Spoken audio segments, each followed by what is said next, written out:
Welcome to the Art of Procurement podcast with your host, Philip Eidson. Here, thought leaders share the trends, strategies, and tactics that you can use to elevate the role of procurement and your career. Hi there, everybody, and welcome to another Art of Procurement interview show. And I've been really looking forward to publishing today's show for a little while now. You might recall back in episode 59, I introduced a series on the concept of value-based procurement that I'm going to be recording. And in that episode, I was joined by Joanna Martinez and Jordan Early, where we discussed what the concept of value-based procurement means to us and why we believe it's going to be so critical to the future of the procurement profession. And in today's show, I'm joined again by Joanna and by Jordan, where we're going to focus on 4 different key areas in which procurement can create value for our organizations over and above cost savings. You're going to hear Joanna share a lot of real-world examples from her career to date as a CPO for companies such as Cushman & Wakefield, Alliance Bernstein, and Diageo. Joanna's also had a lot of procurement and supply chain leadership experience with Johnson & Johnson. Today, Joanna's founder of Supply Chain Advisors LLC, who are a boutique advisory firm that helps procurement and supply chain leaders plan and execute transformation programs. And Jordan is the head of research and insights at Old Street Labs. Old Street Labs is the holding company for a couple of really innovative procurement software solutions called Visible and Lucid. Jordan has experience across procurement both as a practitioner and a service provider, and I think you'll agree as you listen to the interview, that experience really comes out in the discussion today. Before we do go into the show, just a quick reminder that I recently published a report sharing 50 different lessons that I learned from the first 50 shows on the art of procurement. It's a report I'm really proud of. It really resonated well, and it's been my fastest downloaded report to date. One of those most important lessons that I took was from a conversation with Chris Sawchuk of the Hackett Group. And Chris reminded me that for all the focus on creating value, we can't forget that we have to consistently deliver on the basics to even earn a right to explore other sources of value, such as those that I talk with Joanna and with Jordan about on the show today. So to read the other 49 lessons, just head on over to artofprocurement.com/50 lessons. That's artofprocurement.com/50 lessons. All right then, well, with that being said, let's go straight into the conversation.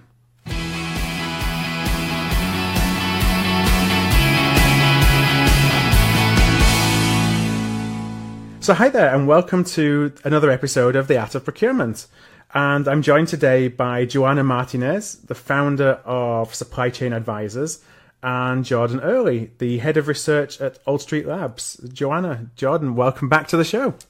Hello, Philip. Hi, Jordan. Hi, thanks a lot. Thanks for having us. So regular listeners will recognize both Joanna and Jordan from really a primer that we did to value-based procurement and the series of that we want to talk about on the concept of value-based procurement. So I'm really excited that this is going to be the first in that series of episodes. If you missed the introduction to value-based procurement, it's actually episode 59. And you can find that. I would actually recommend you stop now if you haven't listened to it and go back and listen to that show. It's at artofprocurement.com/value intro. That's artofprocurement.com/value intro. So with that being said, what I wanted to do, first of all, is ask you both a question that I ask most guests, just as a way for listeners to really get to know you a little bit more. And this time I'll start, Jordan, with yourself. And I'm interested to know, how did you get involved in procurement? Is it something that you chose? Did you find it? You stumble across it? What's your story? I'm maybe one of the classic cases of someone that fell into procurement by accident. So procurement wasn't something that was covered during my undergraduate business degree. And actually, once I finished that degree, I interviewed for a job in finance with Alcoa, the mining company in Perth, Western Australia. And through that application process, I ended up getting offered a job in procurement, which at the time, I have to be honest, I didn't know really what procurement was. Right. But I needed a job, so I accepted the role. I've been in the function for more than a decade now, working both in-house procurement within the mining and pharmaceutical industries, and then more recently in the procurement services side of the ledger. So yeah, it's been a fantastic career in the function, and I'm certainly happy that I accepted that offer. Joanna, how about you? How did you get involved in procurement? Well, I was placed into procurement against my will. Right.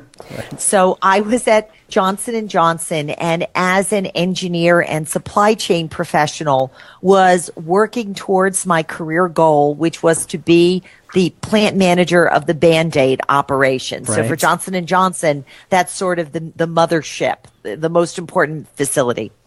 I got the job. And it hadn't been announced yet. And a few days before the announcement was to be made, suddenly there was a reshuffling of the company that I worked for, the division that I worked for. Mm-hmm.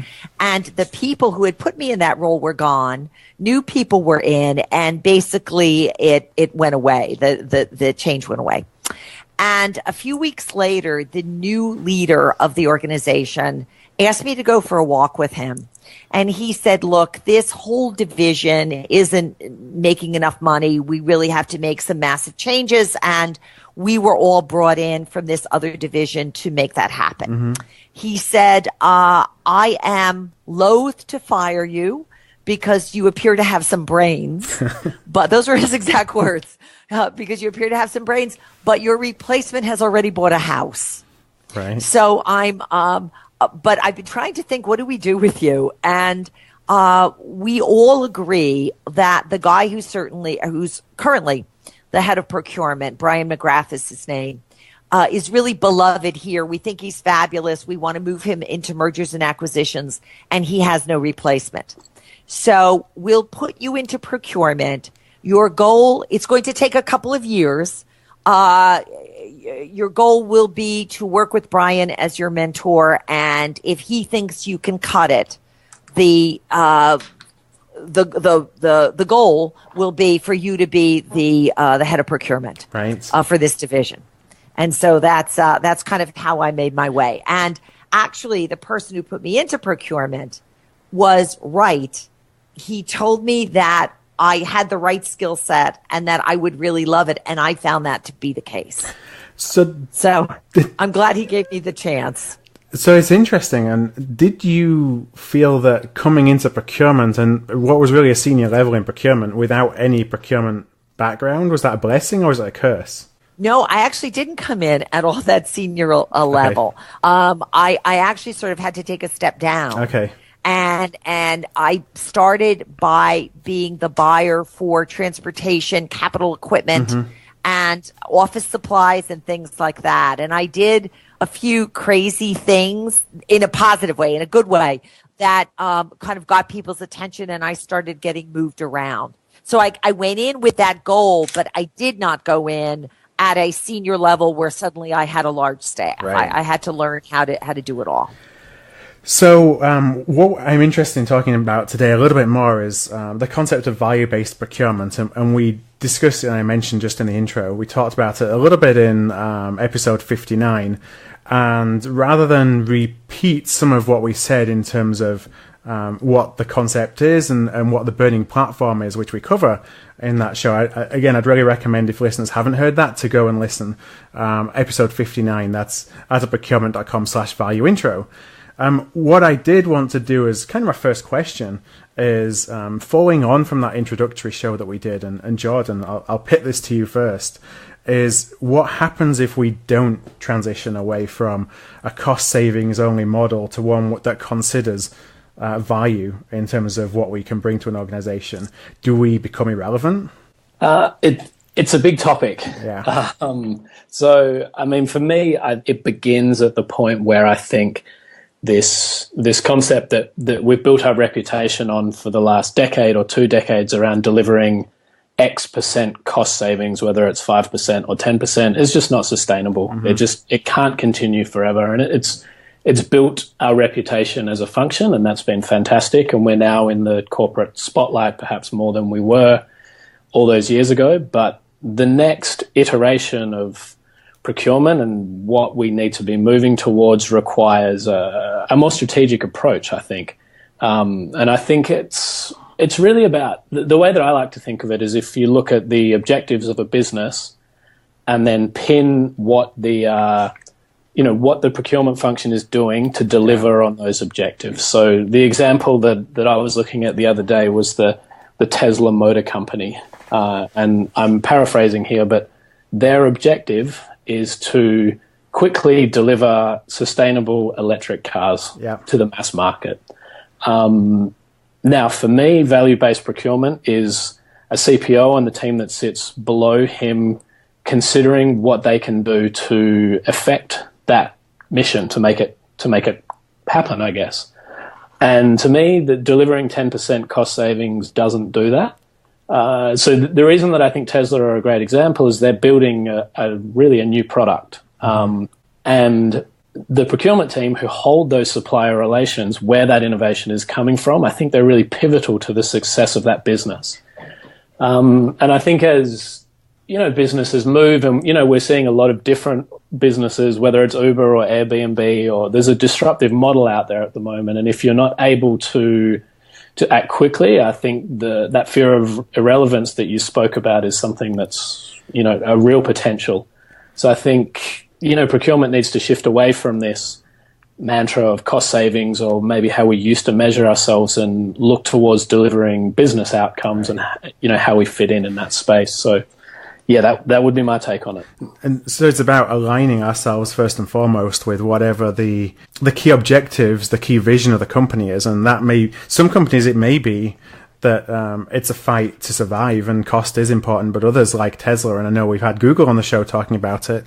Yes, cost is important, but it's about growth and facilitating growth. Yeah, absolutely. And I think, we're kidding ourselves to say that cost isn't important. It's always going to be a huge part of our function. But I think what we're talking about in this series is just a kind of an understanding that there's so much more out there. And it's time to start tackling that. If I could add something there, for many years, people touted that if you save, for every dollar you saved, it dropped right to the bottom line. And it was better to save than it was to sell because you sold, for every unit you sold, only a small portion dropped to the bottom line. And I think what got missed in that is the fact that you can sell so much more. Mm-hmm. That sales number can be so much bigger and add so much more to the company than you can ever save. Yeah, and it compounds. It can compound over time rather than being a one-time exactly. So fix, if you will, a one-time benefit. I saw that in the beverage industry where the margins were really substantial, that the best way to add value to the firm was for procurement to work hard with the supplier community to develop flavors quickly, to get unique packaging out there, to do the kinds of things that needed to be done to get innovation out on the shelf, rather than figure out a way to reduce the cost of that package by, a couple of points. So, in your experience, Joanna, as a profession, where are we in terms of the maturity of thinking around value as a driver rather than cost? Is it just the few that are thinking this way? Are more and more thinking it, or are we still really at the ground floor? I think it's more and more, but I'll tell you, I'm constantly surprised by the number of procurement leaders who say, well, all well and good, but I have to deliver, X percentage. I have to deliver 4 times or 10 times or whatever the cost of my organization. And that's what my CFO, expects. And I always say the same thing. Have you tried something different? Right. Have you tried to adjust or expand the conversation?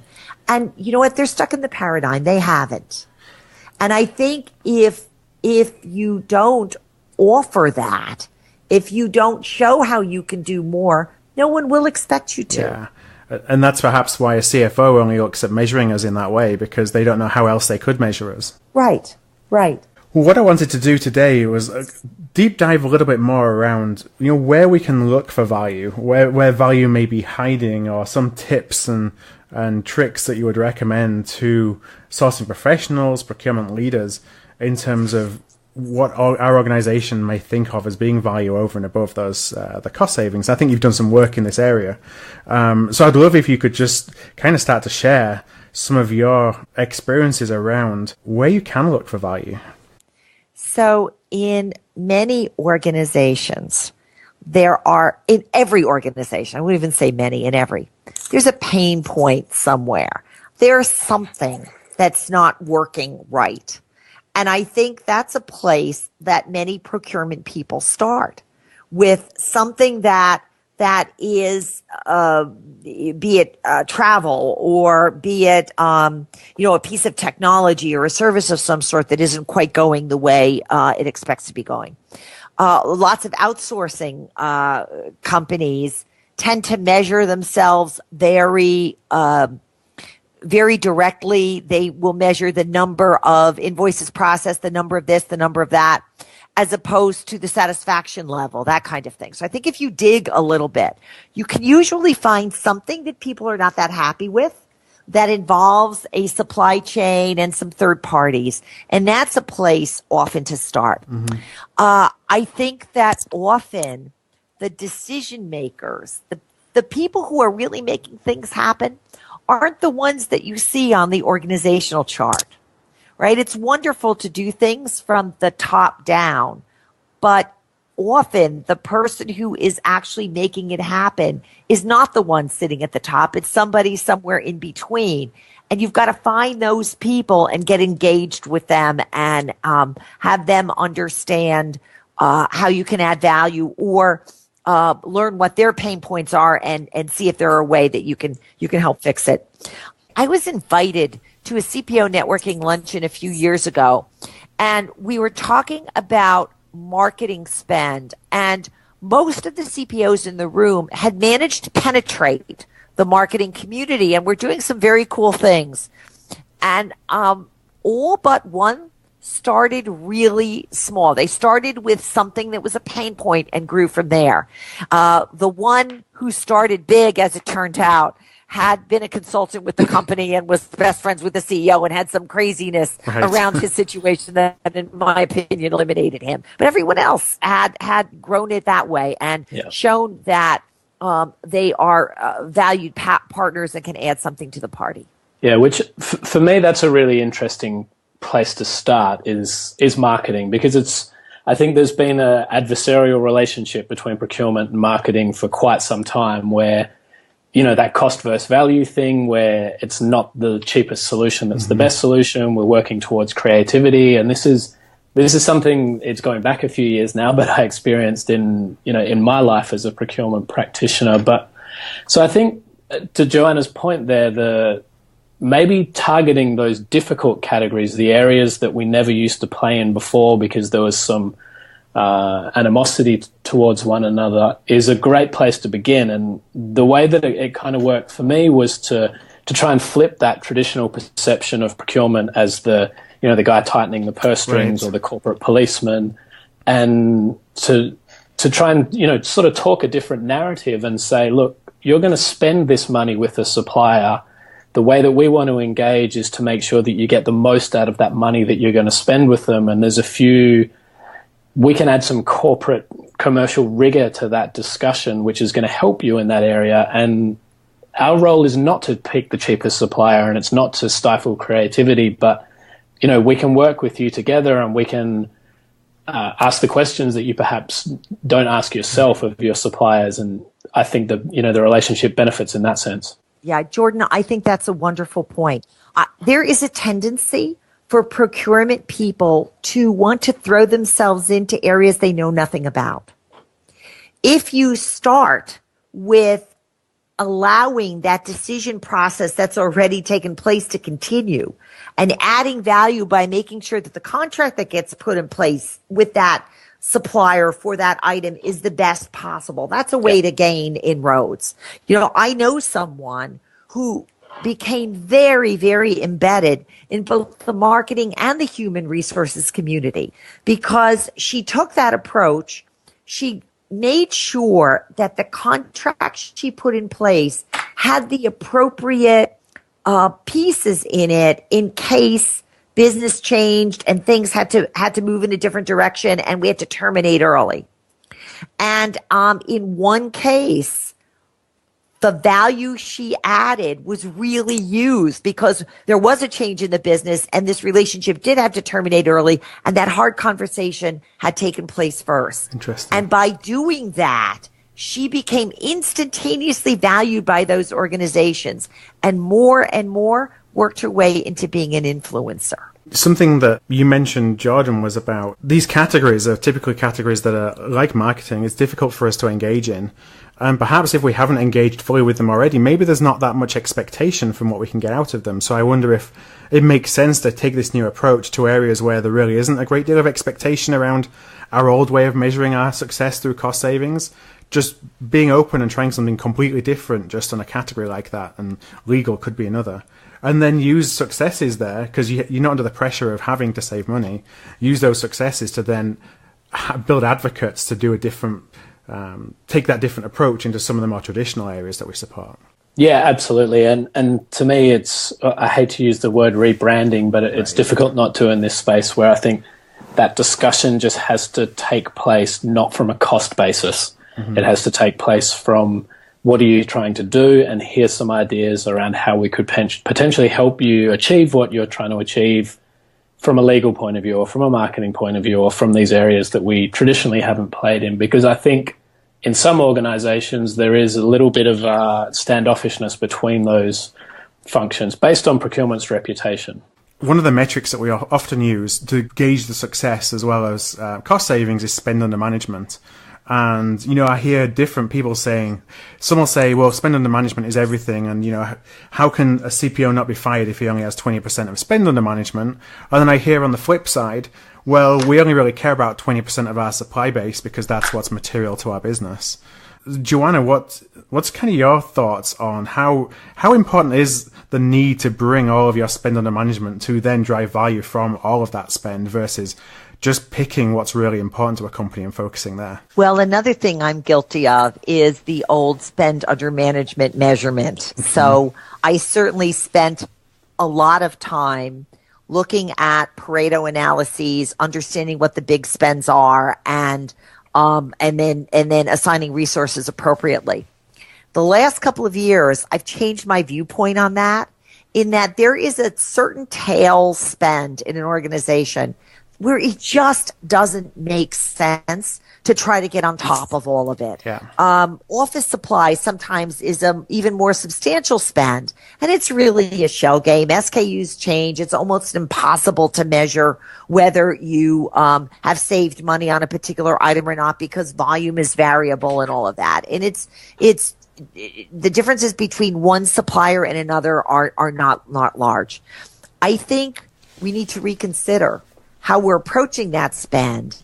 And in my opinion, if you've got processes that at least capture the spend appropriately in the system, if you have P cards or make sure that it's only through a certain system or it gets captured with a single use card or something, so that at least you're not dealing with people going out and using their T&E cards to buy things. Mm-hmm. At least if you've got that kind of a closed loop system where you can measure it and you know how much is getting spent in each area, I think you should let some of it go and use those resources to engage in other parts of the organization, to engage with the people who are developing new products for the company, to understand where the pain points are and put some resources on those. So is part of the value that we can bring then just making it easy for the business to buy that tail spend, have some constraints around it or some rules around it, but basically get out of the way, make a user-friendly way of them to buy what they need on an everyday basis, so we can then just focus on the big stuff. I certainly think it is. I think a lot of that comes down to processes and technology as well, where I think, for such a long time, people have tried to sidestep procurement because we're overly process driven or we have clunky technology that doesn't do the job as well as it could do. So people try and step around what it is that we're doing. Right. So I think if we can take a step back, and particularly in those lower value areas, and focus our efforts elsewhere, then that's the opportunity for me. There are companies dealing with legacy systems that made sense when they went in and have a certain sunk cost and are clunky and difficult to use. So you have a work population that's basically used to doing just about everything on the web, right? People are buying everything from groceries to shoes to everything else on the web. Suddenly coming to a halt because they can't figure out how to navigate their way through this clunky old system where the columns don't make sense and you want to hit go, but you can't find a go key and it's under some obscure name. So that's a problem that organizations have to deal with. And I certainly have seen a lot of these cloud-based newer products that are out there, much more collaborative, much easier for the population to use because they mimic a lot more the buying process that people are using every day. Yeah, I think that's the big shift in the newer technologies and the newer companies is that consumer experience that we're used to, whether it's through Amazon or the fact that an iPhone doesn't come with an instruction guide and it's completely user-friendly out of the box. It's something that is slowly starting to move into the business-to-business space. And I emphasize slowly. There are companies that are doing it very well. But I think, as Joanna said, that those legacy systems, particularly when they were implemented sometimes 20 years ago, and then we've built add-ons to do different things that we needed to do, it's really become quite a difficult process to work with. Yeah, and I think that if we don't help our users use technology in the way that they use it at home, they will just go and buy things on Amazon. So it's on us to make it easier for them. And we provide value to our organization by helping them do that, because otherwise they'll just go out and do whatever they want because the technology enables them to, and you've got no track or no understanding of where that money's going. Yeah, and I think the expectation as well of people in their private life, they bring that expectation to the workplace. Yeah. So why is it so simple to buy something on Amazon, and why is it so difficult to do it when I'm at work? So that's the challenge for procurement software, I believe. And in my opinion, if you have those legacy systems, you need to be then looking at challenging what you are buying through the systems. You know, certainly if you're a manufacturing company, you've got a bill of materials that's driving what you need to buy from you. Of course, you have to buy certain things from certain suppliers and send it out a certain way. Mm-hmm. But there's a whole lot of other spend that's non-strategic that we can just go back and audit periodically to see whether our costs are generally in line and let it go. And as long as we have a process for them to buy, a way to capture the payment somehow, I think we're okay. Let's move on to risk and risk management. And you talked a little bit about that just with the example earlier, Joanna, of the contract risk. And, being able to build in some of those protections into contracts that has far more value than saving 3% or 5% on a deal, because it just enables flexibility. And we talk about risk becoming more important, but I still only hear most companies talking about financial risk and, maybe contractual risk because we're just used to dealing with contracts. What are the risk factors are out there that we should be helping our organizations monitor, manage, mitigate? So I saw a study by the University of Tennessee. I think it was funded by UPS, I think. Mm-hmm. And, they looked at risk and said that companies certainly have risk managers and people focused on risk, but it tends to be legal risk and data security. And that in the supply chain managers aren't doing that well on risk. I have told the story that a supplier of mine told me that he got periodic requests from his customers who were doing various risk assessments, and he had to fill information out. And he never did it. And he'd wait for a company to come back and say, hey, you haven't sent us this. And he said only financial services companies came back and asked him to do it.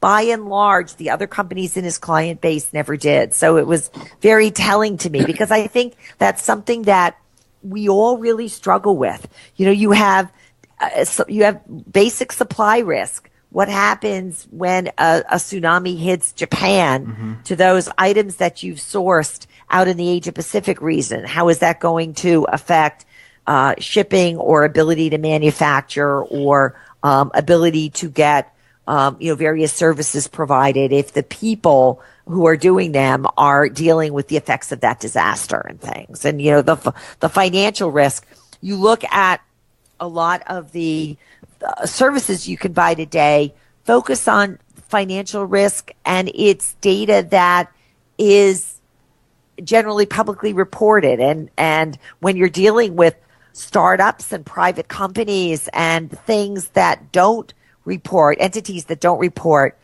in a public way, you miss a lot of that.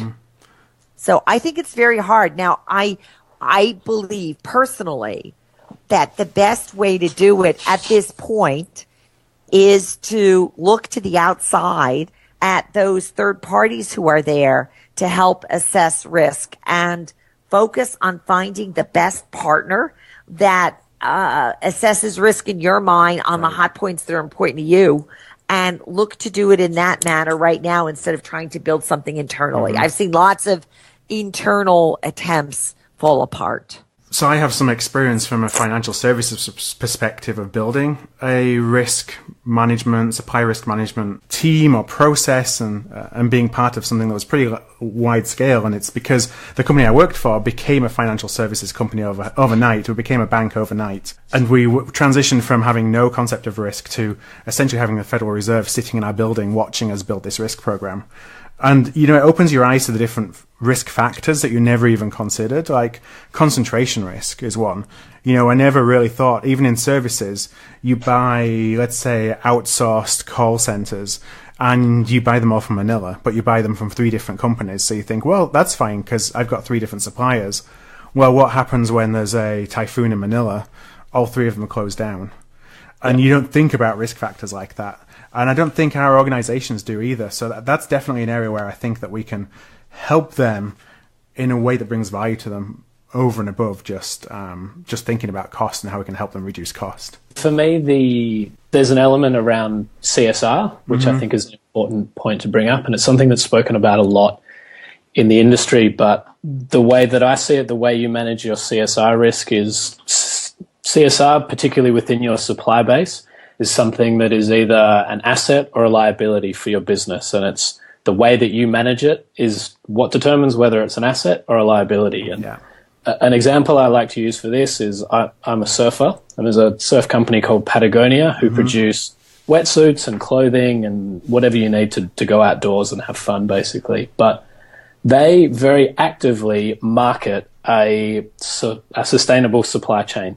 So if you go onto their website to buy a wetsuit, it'll say this wetsuit was made in this factory in this country under these conditions. And that transparency, I think, really, for me personally, it's a marketing tool for that company. It encourages me to buy from them because, I think we've all heard these stories producing goods in sweatshops or we've had some suicides happening at suppliers of Apple and things like that. So that transparency I see is a real way to turn this issue of CSR into an asset to the company rather than a liability. And we're really in a position now where the activities that happen within our supply chain very much fall on the buying organization. So if something bad happens in Apple's supply chain, it's not the name of the supplier that flashes up on the front page of the newspaper, it's Apple. So the more we move away from that cost focus, the more collaborative supplier relationships we have, the more we begin to build an understanding of our supply base, the better understanding we get of that risk and the more readily we can feed that back into our organizations. I'd like to add something about that. Jordan, you talked about the Patagonia experience being personally important to you. That's right. When you look at their marketing, and I hear that a lot. So when you talk to companies about diversity programs and say, well, why have you put so many resources behind having a good supplier diversity program in place? The answer is usually because it's important to our clients. We want to make sure that our company and our supplier base reflect the diversity that's within the people who are buying from us. Yeah. And, I think about New York City. It's Friday morning, and on the corner of where I live, there's a farmer's market where farmers from right outside the city come in pretty close to year round. And it's amazing to see how it's mobbed with people who are willing to pay a little bit more because they know that the farm they're buying it from is following certain principles in terms of their growing and is only 50 miles away. Yeah. So their impact on the planet on getting that food there isn't as much. And so you see that more and more in terms of day-to-day life and how important it is for us to be trying to understand that to a company's clients, following the right practices are important. And it's interesting that by thinking that way and by, your stories, I mean, it shows that there's a business, there's a commercial reason why you would think in this way and think about CSR. It's not just let's be a good corporate citizen. There's actually business benefits from doing it. And I think that's often lost when we think about initiatives like CSR. Definitely. So the last thing I wanted to move into is related to our suppliers and the value that we can really bring from our supplier relationships when we work with them differently. And, innovation is definitely one of those ways. Joanna, I guess I'll ask you first. So how have you seen an organization really build stronger supplier relationships, and what additional value over and above, a reduced price, for example, do those stronger and strengthened relationships bring? Well, when I worked in the beverage industry, it was really apparent that the best way we could help the company was to enhance our relationships with suppliers. And what we found is that companies knew the brands. Our suppliers knew the particular brands. They knew they were providing a label for this product or a bottle for that product. But they didn't really understand the breadth of the company. And it was Diageo, the world's largest alcoholic beverage company. They didn't understand the breadth, the size, the scale, the other opportunity for themselves, the level of innovation. And I spent a third of my time going to suppliers and meeting with supplier management teams and sales teams and R&D teams and trying to be a bridge builder between their brain power and the marketing community of our firm. That to the extent that procurement could understand where the marketing folks wanted to go, what effectively our clients, our customers were telling them, and try to be sort of a matchmaker, a bridge builder between the supplier community and say, okay, what suppliers are capable of helping us get there?